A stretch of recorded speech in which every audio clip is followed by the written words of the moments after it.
वसुआत्यांचं सगळं प्लॅनिंग विस्कटलं म्हणून वसुआत्या खूपच अपसेट असतात आणि आता वसुआत्यांचा खूपच भडका झालेला असतो। लग्नानंतर होईलच प्रेम या मालिकेच्या आजच्या भागाचा रिव्ह्यू आपण इथे पाहत आहोत।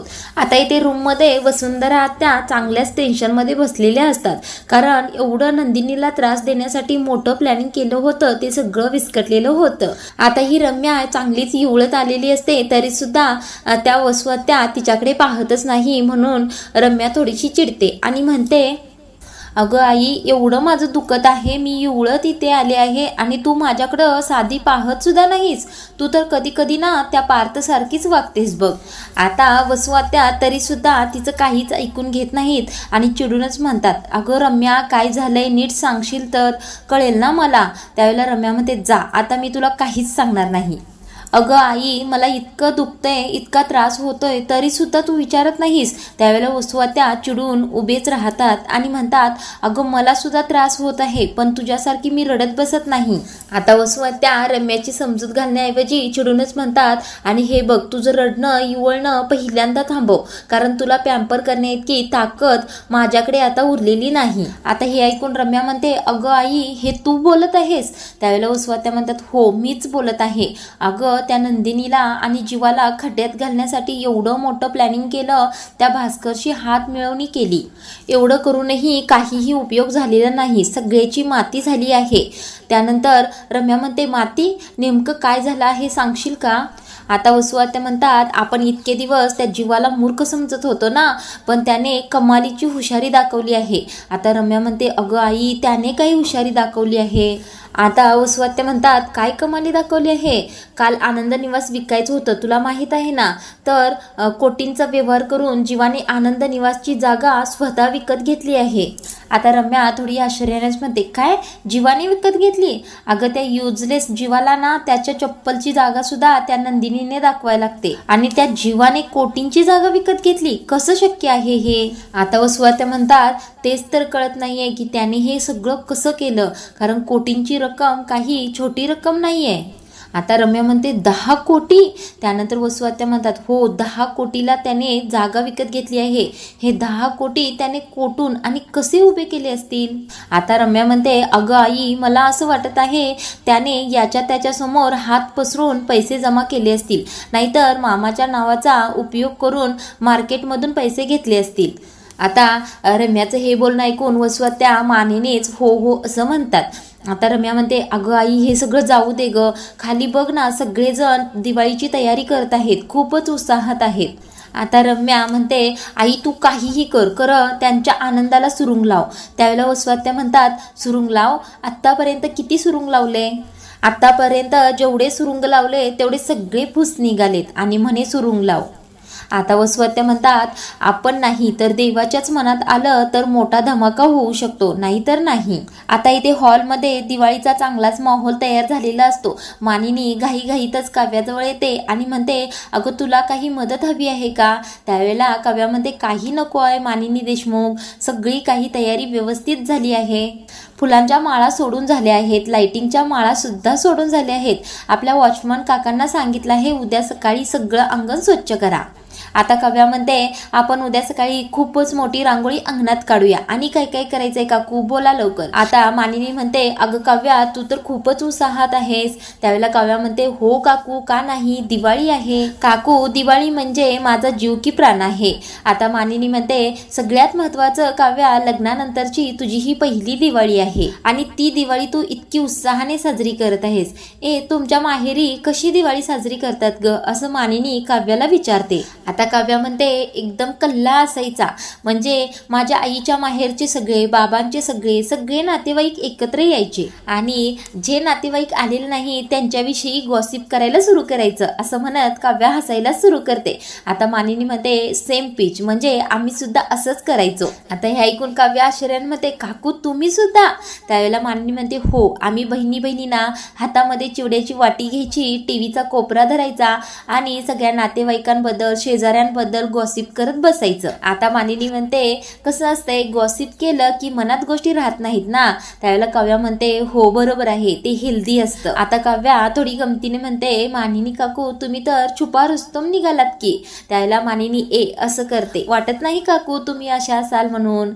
बरं ठीक आहे, यावर्षी सगळ्यांना निमंत्रण दिली आहेत की नाहीत, इन्व्हिटेशन हो काकू. आता मानिनी म्हणते सांगितले हा, काही शेजाऱ्यांना सांगितलं आहे, नातेवाईकांना सांगितलं आहे, माझ्या मैत्रिणींना सुद्धा सांगितलं आहे.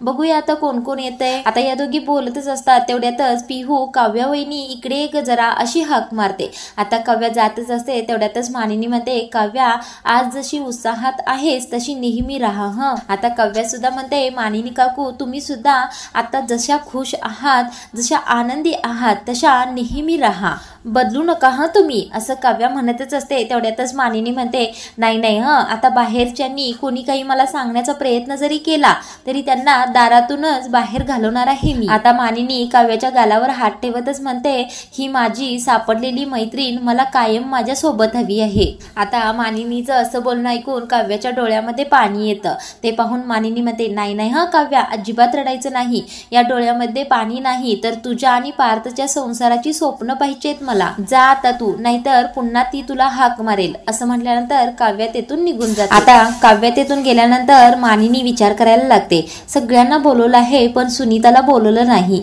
तिला मी बोलवू का. आता मानिनी खरंच सुनीताला फोन करते आणि सुनीता फोन उचलते. त्यावेळेला मानिनी म्हणते अगं सुनीता घाई गडबडीत आहेस का. त्यावेळेला सुनीता म्हणते नाही अगं बोल ना, खूप दिवसांनी आठवण काढलीस. त्यावेळेला मानिनी म्हणते अगं दिवाळी आहे ना. आता पटकन सुनीता बोलून जाते, दिवाळी आहे म्हटल्यानंतर धमाका तर झालाच पाहिजे. हे ऐकून मानिनी म्हणते काय बोलत आहेस. त्यावेळेला सुनीता म्हणते अगं दिवाळी आहे, फटाके आले, त्याचे धमाके तर झालेच पाहिजेत ना. आता मानिनी म्हणते हे बघ सुनीता, मला तर ते धमाके आवडत नाहीत बघ, मला ते फटाकेच आवडत नाहीत. मला असं वाटतं सगळ्यांनी घरी यावं, गप्पा माराव्या, फराळ करावा, म्हणूनच मी यासाठी तुला फोन केला आहे. उद्या तू फराळाला घरी येशील का. त्यावेळेला सुनीता म्हणते हो काय येणार नाही, तुझा शब्द मोडून चालणार आहे का. आता मानिनी म्हणते हो ये उद्या घरी, आपण जरा वेगळ्या विषयावर गप्पा मारूया. आता सुनीता सुद्धा हो असं म्हणते. आता मानिनीचा फोन कट केल्याबरोबर सुनीता लगेच तेथील एका वेटरला बोलवते आणि म्हणते त्या सीसीटीव्ही फुटेजचं कुठेपर्यंत आले आहे. त्यावेळेला ती वेटर म्हणते सगळं काही कव्हर झालं आहे. त्यानंतर सुनीता म्हणते ग्रेट, खूपच छान. आता इकडे विक्रम आणि काव्या तयारी करून खूप थकलेले असतात, म्हणून विक्रम आईग करत डायनिंग टेबलच्या जवळ खुर्चीवर येऊन बसतात. आता दमलेले विक्रम म्हणतात मानिनी थोडा चहा दे ना. त्यावेळेला मानिनी पदरानेच वारं घेत असते आणि म्हणत असते अहो किती उकडते आणि तुम्हाला चहा हवा आहे का. आता तेवढ्यातच किचन मधून जीवा, पार्थ आणि नंदिनी येतात. जीवाच्या हातामध्ये ज्यूसचे ग्लास असतात आणि घ्या सर्वांनी थंडगार ज्यूस घ्या असं म्हणतच जीवा डायनिंग टेबलवर ते ग्लास ठेवतो. आता जीवा म्हणतो सगळ्यांनी ज्यूस घ्या आणि चर्स करत प्या. तेवढ्यातच पार्थ इथे त्याने केलेल्या शंकरपाळ्या घेऊन आलेला असतो आणि काव्याला देतच म्हणतो घ्या काव्या, शंकरपाळ्या आहेत, फक्त तुमच्यासाठी केल्या आहेत. आता हे ऐकून काव्या म्हणते ह्या शंकरपाळ्या माझ्यासाठी स्पेशल बनवल्या आहेत आणि ह्या बनवण्याचं काम कोणी केलं बरं. आता नंदिनी म्हणते अगं कोणी म्हणजे काय, पार्थनी बनवल्या आहेत. आता हे ऐकून काव्या म्हणते काय, पार्थनी बनवल्या आहेत खरंच. आता काव्या थोडीशी नाटक करतच निराश होऊन अरे वा असं म्हणते. आता पार्थ म्हणतो अरे वा म्हणजे काय. त्यानंतर काव्या बदलते आणि म्हणते अरे वा म्हणजे छान केले आहेत. आता काव्या म्हणते काय देशमुख, तुम्हाला सगळं चुकीचंच ऐकू येतं. त्याला पार्थ म्हणतो काय मला चुकीचं येते, बघ ना आई कशा करतात. आता पार्थ म्हणतो एकही चान्स सोडत नाहीत या बोक्याला त्रास देण्याचा. आता पार्थचे हे बोलणं ऐकून सगळेच हसायला लागतात. तेवढ्यातच विक्रम म्हणतात अरे काय चाललं आहे, कोण बोका कोण मांजर. आता मानिनी म्हणते अहो काव्य आणि पार्थ एकमेकांना बोका आणि मांजर म्हणतात. आता विक्रम म्हणतात हो का. आता सगळेच हसायला लागतात. आता काव्या थोडीशी रागात पण हळूच पार्थला म्हणते तुम्ही ही मांजर आणि बोक्याची रिक्षा कुठे कुठे फिरवली हो? आता पार्थ म्हणतो मी फक्त आईला सांगितलं होतं, आता आईने ही रिक्षा सगळ्या घरभर फिरवली आहे. आता हे दोघे हळूहळू बोलत आहेत पाहून विक्रम म्हणतात, ए तुमच्या दोघांचं काय खुसूर चाललंय, आम्ही जाऊ का इथून? तेवढ्यातच आता काव्या म्हणते नाही नाही बाबा नको. आता मानिनी म्हणते अहो काय बोलताय तुम्ही त्यांना उगाच ऑकवर्ड वाटून देताय. आता मानिनी सुद्धा काव्याची थोडी गंमत करतच म्हणते ए आता कोणी सुद्धा काव्याला मांजर म्हणून चिडवायचं नाहीये बरं का. हे ऐकून पुन्हा काव्या रागाने मानिनीकडे पाहायला सुरू करते आणि सगळेच हसायला लागतात. आता इथे पार्थ सुद्धा हसत असतो ते पाहून काव्या म्हणते काय तुम्हाला सुद्धा हसू येते, बघते नंतर तुम्हाला मी. आता नंदिनी म्हणते अगं काव्या शंकरपाळी खाऊन कशी झाली आहे टेस्ट तरी कर. आता टेस्ट बघण्यासाठी काव्या एक शंकरपाळी उचलते आणि तोंडात घालते आणि थोडीशी खाऊन बघते आणि खाण्याच्या नादामध्येच पटकन ती बोलून जाते वा किती छान एकदम जीवाने बनवले आहेत असं वाटत आहे. आता हे ऐकून सगळेच आश्चर्यचकित होतात आणि काव्याकडे पाहायलाच लागतात. जीवा देखील पाहत असतो. आता इतक्यातच विक्रम म्हणतात काय रे जीवा तू कधी काव्याला शंकरपाळ्या बनवून घातल्यास? आता हा विषय सगळेच लक्ष देऊन ऐकतच असतात. तेवढ्यातच पिहू विक्रम जवळ जाते आणि म्हणते मामा आपण जरा उद्या काहीतरी वेगळं करूया. आता इथे विषय बदलला म्हणूनच काव्या वाचली, नाहीतर चांगलंच उत्तर द्यावं लागलं असतं. आता पिहू म्हणते उद्या आपण असं करूया पार्थ दादा आणि काव्या वहिनी आणि नंदिनी वहिनी आणि जीवा दादा छानपैकी डान्स करते. आता हे ऐकून पार्थ उत्साहाच्या भरात म्हणतो चालेल की. आता काव्या रागाने पार्थकडे पाहत असते ते पाहून नाही चालणार, नाही चालणार नाही. आता नंदिनी म्हणते नाही डान्स वगैरे काहीच जमणार नाही.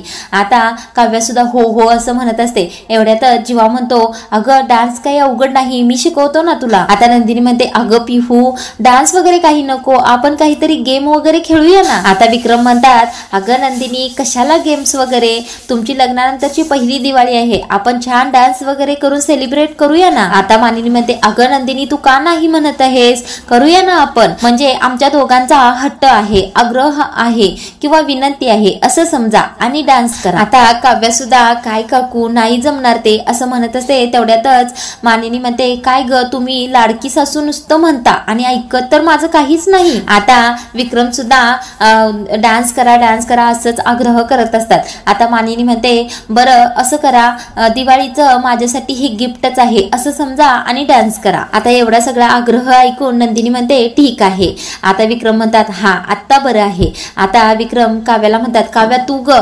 त्यावेळेला काव्या म्हणते अशी थोडीशी अडकळत म्हणते बरं ठीक आहे. आता पिहू म्हणते ए आपण उद्या सगळीजण छान छान कपडे घालूया आणि मस्त उत्साह साजरा करूया. आता इकडे कॅफेमध्ये सुनीता तिच्या कामामध्ये असते. तेवढ्यातच वेटर तिच्या जवळ येते आणि तो पेनड्रॉय तिच्या हातामध्ये देते ज्यामध्ये जीवा आणि काव्याचे फुटेज असतात. आता सुनीता तो पेनड्रॉय हातामध्ये घेऊनच म्हणत असते मानिनी उद्या तू मला फराळाला बोलवलं आहेस ना, मी उद्या चांगलाच धमाका करणार आहे. आता या सगळ्या गमतीनंतर अखेर दिवाळीची सकाळ उजाडते. आता इकडे हॉलमध्ये सगळे पुरुष पाटावर बसलेले असतात आणि नंदिनी काव्या मानिनी त्यांच्या नवऱ्यांना छान उठणं तेल लावत असतात. आता तेल आणि उठण्याचा कार्यक्रम सुरूच असतो. तेवढ्यातच रम्या आणि वसवत्या सुद्धा तेथे. तेवढ्यातच पिहू विचारते नंदिनी वहिनी आजच्या दिवशीच उठणं आणि तेल का लावतात बरं? आता नंदिनी म्हणते अगं तेल आणि उठणं त्वचेला लावलं की त्वचा छान टवटवीत उजळून निघते अगदी तुझ्यासारखी. तेवढ्यातच आता काव्या पार्थला तेल आणि उठणं लावतच म्हणते आजच्या दिवशी हे लावायचं कारण ते पवित्र असतं. आता नंदिनी म्हणते खरं तर आजच्या दिवसापासून तेल आणि उठणं लावूनच आंघोळ करायची असते पण ते शक्य नसतं म्हणून आपण दिवाळीच्या दिवशीच लावतो. आता पिहू म्हणते म्हणजे तू आणि काव्या वहिनी तुमचे पार्टनर्स माझ्यासारखे टवटवीत राहावेत म्हणून तेल आणि उठणं लावत आहात बरोबर ना. त्यावेळेला सगळेच हसायला लागतात. आता पिहूचे हे बोलणं ऐकून सगळेच हसायला लागतात.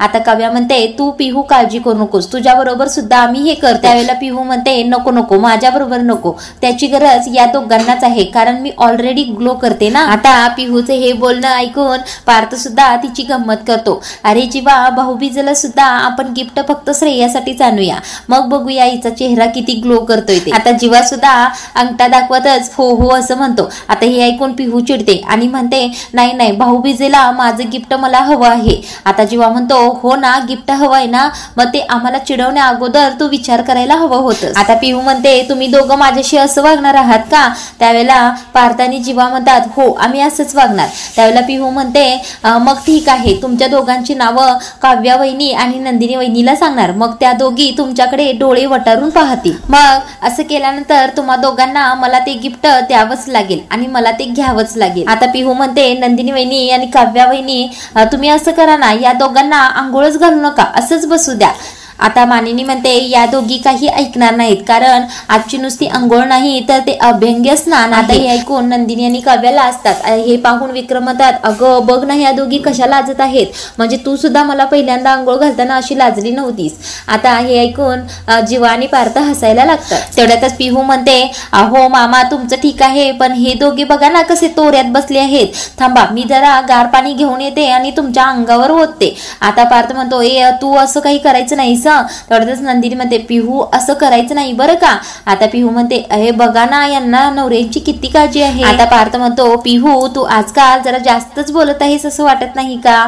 त्यावेळेला पिहू म्हणते मी फक्त बोलत नाही तर छान छान आयडिया सुद्धा देते. आजच्या डान्सची आयडिया मीच दिली आहे, त्यामुळे आता तुम्ही दोघं पटकन आंघोळ करा आणि पटकन तयार व्हा, आम्हाला तुम्हा चौघांचा डान्स बघायचा आहे. आता पिहूचं हे बोलणं ऐकून काव्या अगं पिहू नको ना, कशाला असं म्हणत पिहू म्हणते नाही काल तू हो म्हणाली होतीस, आता मागे हटायचं नाही. ए मामा सांग ना त्यांना. तेवढ्यातच विक्रम म्हणतात हो हो तुमच्या चौघांचा डान्स हा झालाच पाहिजे. आता नंदिनी म्हणते अहो बाबा असं काही करताय, तयारी सुद्धा झाली नाही, तयारीसाठी वेळ तर द्याल का? आता असं म्हणल्यानंतर जीवा पार्थ आणि विक्रम उठतात आणि आंघोळीला जातात.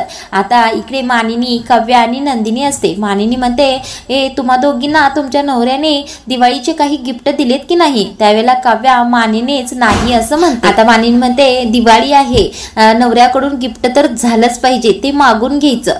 आता नंदिनी आणि काव्या हे ऐकून हसत असतात. आता मानिनी म्हणते माझ्याकडे तुमच्यासाठी थोडंसं सरप्राईज आहे, चला माझ्या बरोबर. आता मानिनीच्या रूम मध्ये काव्या आणि नंदिनी आलेले असतात. आता मानिनी या दोघींना खूप छान साड्या भेट म्हणून देते. आता त्या साड्या पाहून काव्या आणि नंदिनी खूपच खुश होतात. काव्या म्हणते खूपच छान रंग आहेत, मस्तच साड्या आहेत. आता मानिनी म्हणते आवडल्या ना तुम्हाला साड्या, मग अजून एक गिफ्ट माझ्याकडे तुमच्यासाठी आहे, माझ्या सुनांचा पहिला दिवाळ सण आहे ना. आता मानिनी उठते आणि 2 बॉक्स घेऊन येते आणि काव्याला एक आणि नंदिनीला एक देते. त्या दोघीही ते बॉक्स उघडतात तर त्यामध्ये छान सोन्याचे नेकलेस असतात. आता ते नेकलेस इतके सुंदर असतात की नंदिनी आणि काव्या बघतच राहतात. आता खूपच छान आहेत असं काव्या म्हणत असते. आता मानिनी म्हणते छान आहेत ना, आवडलेत ना, मग हे आता तुमचे आहे. आता काव्या म्हणते अहो काकू छान आहेत, पण तुम्ही हे आम्हाला का देत आहात? त्यावेळेला मानिनी म्हणते का म्हणजे तुमची पहिली दिवाळी आहे आणि देशमुखांची ही परंपरा आहे. आता मानिनी म्हणते हे दागिने आतापासून तुमचे आहेत, जोपर्यंत तुमची सून येत नाही तोपर्यंत या दागिन्यांवर तुमचेच हक्क आहेत. दिल्यानंतर म्हणते हे जोपर्यंत तुमची मुलं होत नाहीत तोपर्यंत हे नेकलेस तुमच्याकडेच. आता मानिनी हळूच म्हणते तुम्हाला मुलं आवडतात ना? त्यावेळेला या दोघी काहीच बोलत नाही. आता मानिनी म्हणते अगदी 2-2 4 राहू देत, पण एक तर असायलाच हवं ना, म्हणजे मी माझ्या सासूबाईंसारखी वागायला मोकळी. त्यावेळेला नंदिनी म्हणते काय वागायचं तुमच्या सासूबाई? आता मानिनी म्हणते माझ्या सासूबाईंनी त्यांचा एक दागिना जीवाला दिला आणि हा तुझ्यासाठी आहे असं सांगितलं. हा दागिना कोणालाही देऊ नको, अगदी तुझ्या बायकोला सुद्धा देऊ नको असं त्या म्हणाल्या. तेव्हापासून जीवा त्यांचा तो दागिना त्यांच्या वाढदिवसाला काढतो, त्याला हळदीकुंकू वाहतो आणि बकुळीचे फुलेही वाहतो. आता नंदिनी म्हणते पण जीवा याबद्दल कधीच काही बोलले नाही. त्यावेळेला मानिनी म्हणते म्हणजे कधी विषयच निघाला नसेल ना, म्हणून बोलला नसेल. आता काव्या म्हणते काकू एक गोष्ट बोलू का, म्हणजे राग येऊ देऊ नका, म्हणजे मला काय म्हणायचं आहे, हे देशमुखांचे पारंपरिक दागिने आहेत ना, ते तुमच्याकडे राहिले काय आमच्याकडे राहिले काय, एकच आहे ना, मग हे दागिने तुमच्याकडे राहू देत ना आई, म्हणजे एवढा महाग दागिना माझ्याकडे आहे म्हटल्यानंतर या विचारानेच मला झोप लागणार नाही. आता मानिनी म्हणते, अगं काव्या, यात भीती वाटण्यासारखं काय आहे? आता देशमुखांचा सगळा कारभार तुम्हा दोघींनाच तर सांभाळायचा आहे. मानिनी म्हणते, अगं ते दागिनी म्हणजे नुसतं सोनं नसतं, वडीलधाऱ्यांचा आशीर्वाद असतो. आता मानिनी म्हणते, साड्या आणि दागिने एक स्त्री जसं जपते तसा आपला संसार सुद्धा जपत असते. आपण बायका जसं दागिने आणि साड्या मिरवतो तसंच आपलं नातं सुद्धा मिरवत असतो. आता मानिनी म्हणते, तुम्ही दोघी या दागिन्याकडे ज्या नात्याने आपुलकीने बघत आहात त्याच आपुलकीने तुमच्या नात्याकडे सुद्धा पाहाल असं मला वाटतं. आता मानिनी म्हणते, मला असं वाटतं नवरा बायकोचं नातं हाच एक दागिना असतो. आता मानिनी म्हणते, अगं मी काय बोलत बसले, तिकडे तुमचे नवरे तयार होत असतील आणि तुम्ही देखील आवरा. या साड्यांमध्ये देखील तुम्ही खूपच सुंदर दिसत आहात, पण या साड्या नेसा आणखी जास्त सुंदर दिसाल. आता मानिनी म्हणते, जा दोघी आणि लवकर तयार व्हा. मला असं वाटत आहे आज तुमच्या नवऱ्यांची विकेटच पडणार आहे. आता आजचा भाग इथेच संपवला आहे. आता पुढील भागामध्ये काव्या आणि नंदिनी खूपच सुंदर दिसत असतात आणि चौघेही एकमेकांना शुभ दीपावली असं म्हणत असतात. तेवढ्यातच ती सुनीता तो पेनड्राईव्ह घेऊन घरी येत असते. म्हणजे जीवा आणि काव्याच्या नात्याचं सत्य सर्वांसमोर ती आणणार असते. आता पुढील भागामध्ये आपण तेच जाणून घेणार आहोत.